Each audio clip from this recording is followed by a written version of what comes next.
So this is going to be a fun one. Welcome everyone. I'm Holiday. We're here to talk about Robocop comic books today. And kind of what they were about. Of course, Marvel Comics published them, and this was in the early 90s that all this took place when Robocop was like kicking ass and, becoming super big in media and pop culture and everything. Still is, in my opinion. I love Robocop. It's one of my favorite movies all time. Top 10 probably. But one of the things that Robocop is known for is commentary, social commentary on, our world. And the comic books should follow suit. If I imagine correctly, that would be the best way to portray Robocop, is to continue doing the things that the movie set up in this world that make it fun and relevant. And in this comic book, this is part one of Vigilante. And what it is it's actually making funny commentary on not only superheroes in general because of comic books, but it's also pointing out that vigilantes shouldn't take the law into their own hands. And of course, Robocop is against this because he is the law. He's the one who's supposed to go out and capture the bad guys, not these assholes. But it's funny in the fact that, they think, well, I'm on your side. I'm helping the police. I stopped these bad guys. Shouldn't I be rewarded by you leaving me be, because I'm the one who is protecting and serving as well. Robocop's like, nope, no way. You're insulting me. You're insulting my badge. He says, you're not taking me in. I'm needed on the streets fighting for justice, truth, and the American way. You had better be insulated, creep, because I'm shorting you out. Obviously, the humor of Robocop was meant to be kind of like the stupefied version of America. Like the dumbing down of comedy is taking place because people need their attention spans are shortening. They need the joke just to be like one line, like, I'll buy that for $1, And it's kind of true in the sense that Robocop was right, because now we have TikTok and Instagram and everything. And, in seconds you can be laughing about something instead of having to watch Bob Saget tell you on, TV, network television. You can be told in seconds by the world's type of humor, as opposed to just whoever sends in a video to America's Funniest Home Videos. Anyway, people start following suit. Beer Gut Man, Mighty Marv. Oh, he spelt it wrong. That's funny. The People's Champ. Which that precedes The Rock, so that's funny, from WWE. And something Crusade. This guy is the Electric Vigilante. Real name Jim Bob Smith. Doc Chainsaw.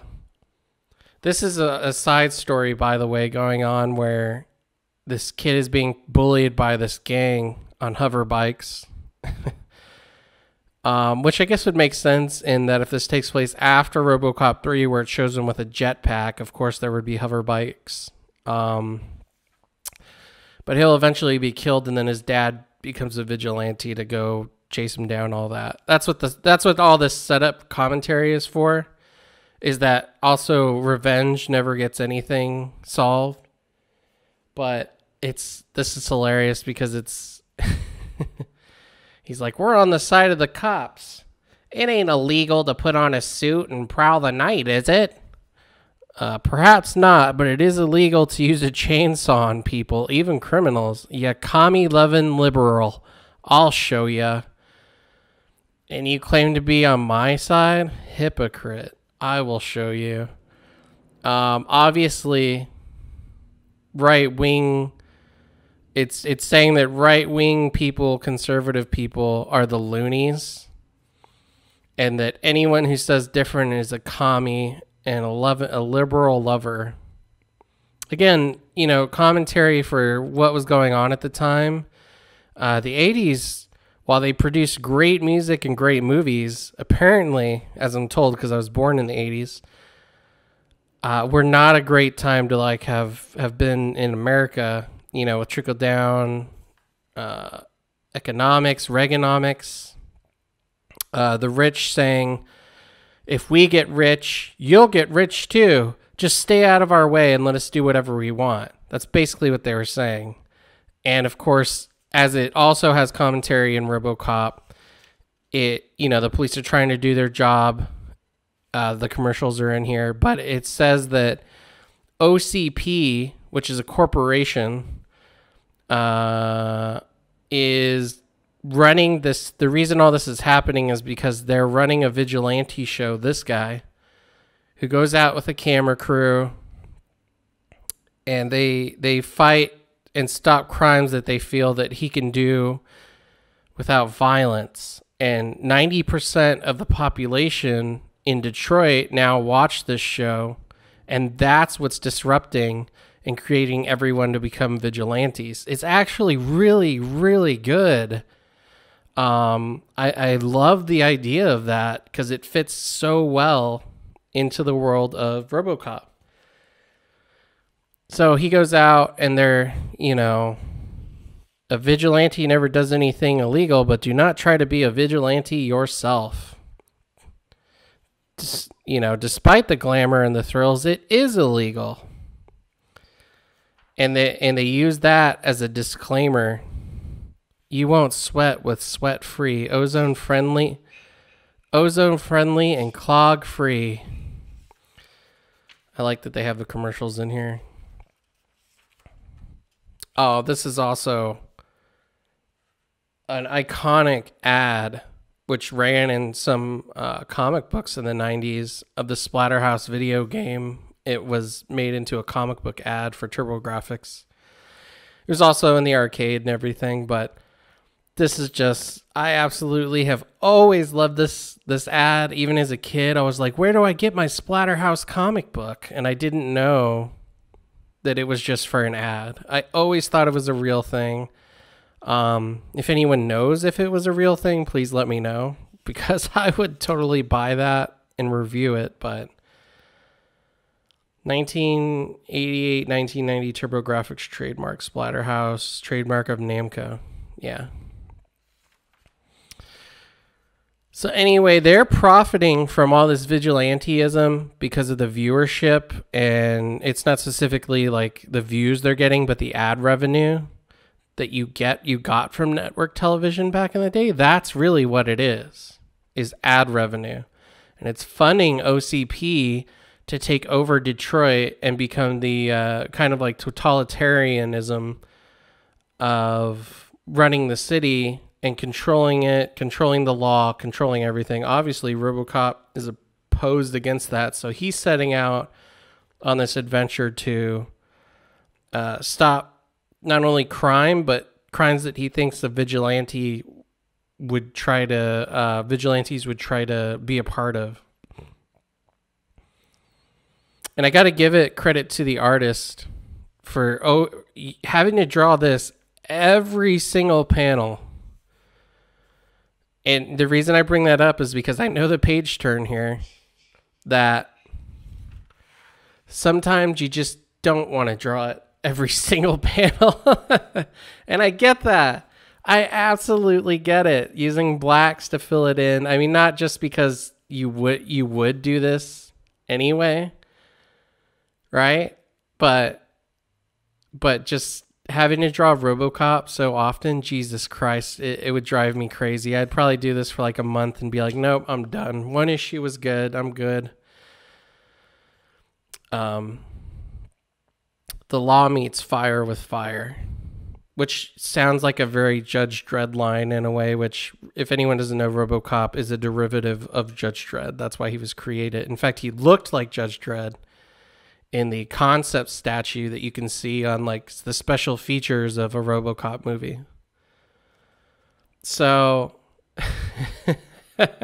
he takes out this group that was doing weapon runs and everything, and they're basically a gang.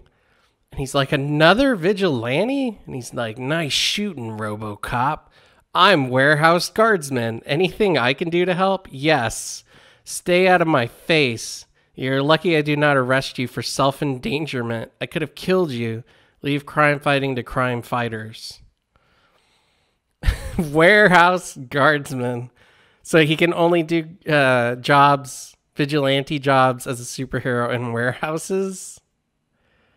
It's hilarious. And that's where the humor comes from too, from this, is that it derives from the absurdity of vigilantism, which again, it's a commentary of. So this is where he confronts him and he's like, look, your show is causing all this.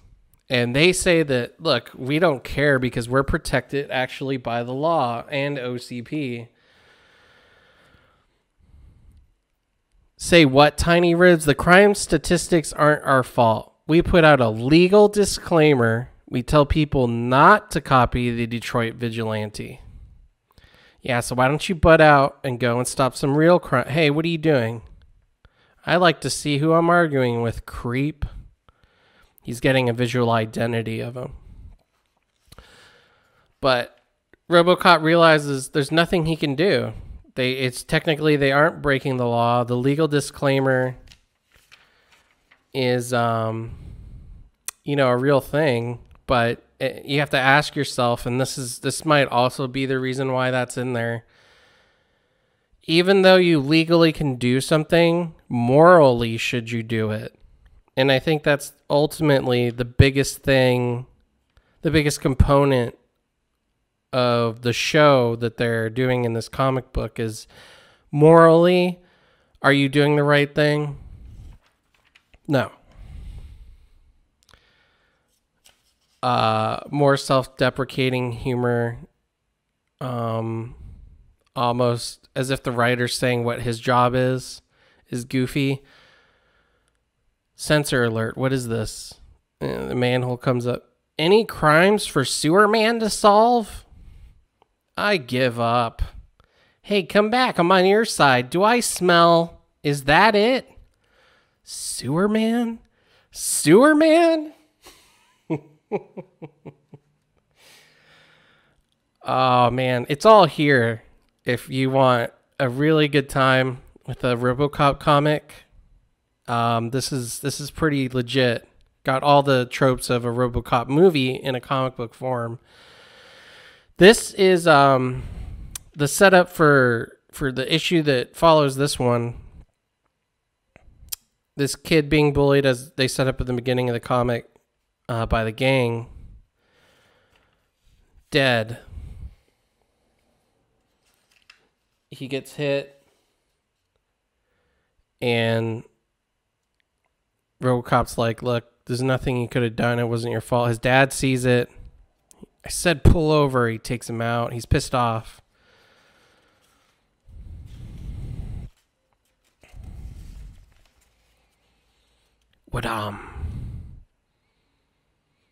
And he dies. Next issue, rough justice. Robocopy. But speaking on the art, just the only thing I would say, because this is kind of basic stuff, there's nothing really that sticks out to me too hard except for that Splatterhouse ad. It's just drawing Robocop every panel. Like, you could actually probably like make an argument that it's hard. It's so hard to do that they don't do it correctly every time. Right here, it almost doesn't look like his arm is attached at all. You could make that argument. I wouldn't, because man, what a tough job. Not only that, but then you have to draw a legion of stupid vigilantes like Beer Gut Man here. So that's the only thing I would say. Other than that, the writing is spot on. What a great Robocop comic. I thought these were going to be shit when I first picked them up because I have a lot of them. And it turns out that isn't the case. So let's look at one more Robocop comic. All right, a Robocop comic about going to an amusement park. Wait, where they have dinosaurs in there that they've brought back through Dino DNA? What? This sounds strangely familiar. And the monsters, they get loose? When did this come out? September 1990. Huh. Wait. When did Jurassic Park come out?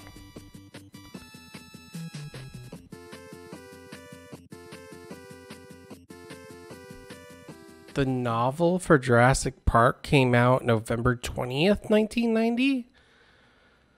Wait, so this Robocop comic precedes Jurassic Park, even though it's the same exact thing? No, come on. Who wrote this?